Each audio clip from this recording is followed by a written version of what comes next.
Carl went down to Miami and had a source there who had these checks that had been deposited in the bank account of one of the burglars. One was a $25,000 check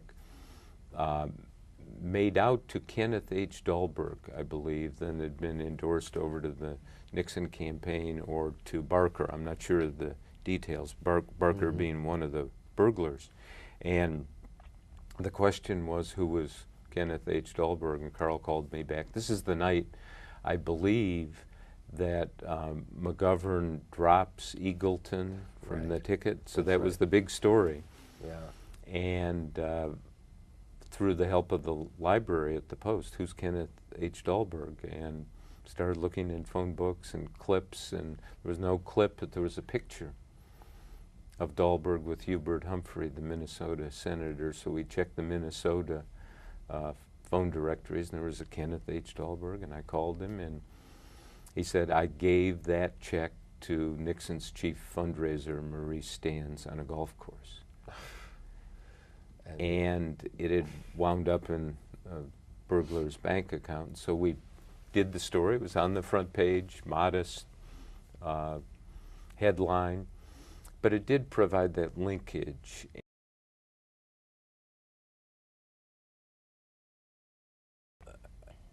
A democracy will not function if we don't know what's going on. Whoever said it got it right, that democracies die in darkness. And if we have darkness, there are too many smart, caring people in this country who won't permit that. And what the push in our business is against what I think is the ultimate peril, and that is secret government. If we have secret government, then it won't work. And people know that.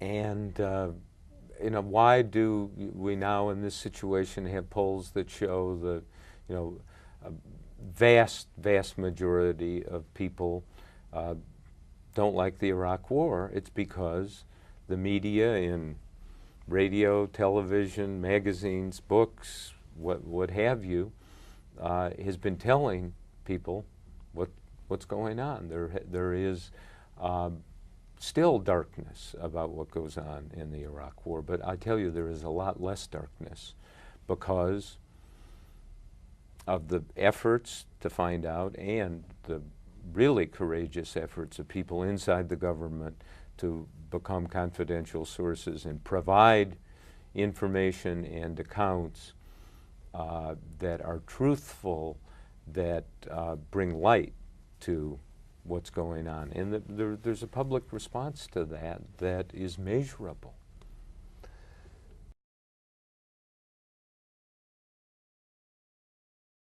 There are three basic sources. Human sources. And human sources are wonderful, particularly if they're telling the truth. Documents.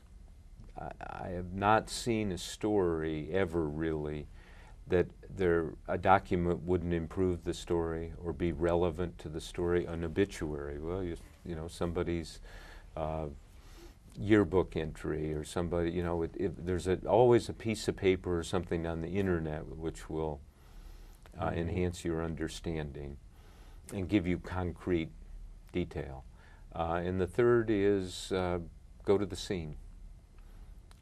Personal observation. And so all of those things you are doing, and so you want to, in terms of process, people are the most important things, then documents, and then go to the scene if you can. I'm writing about the Situation Room in the White House, and so I've been in the Situation Room, so I know how small it is and how confining and dark, and you know, it's a bunker.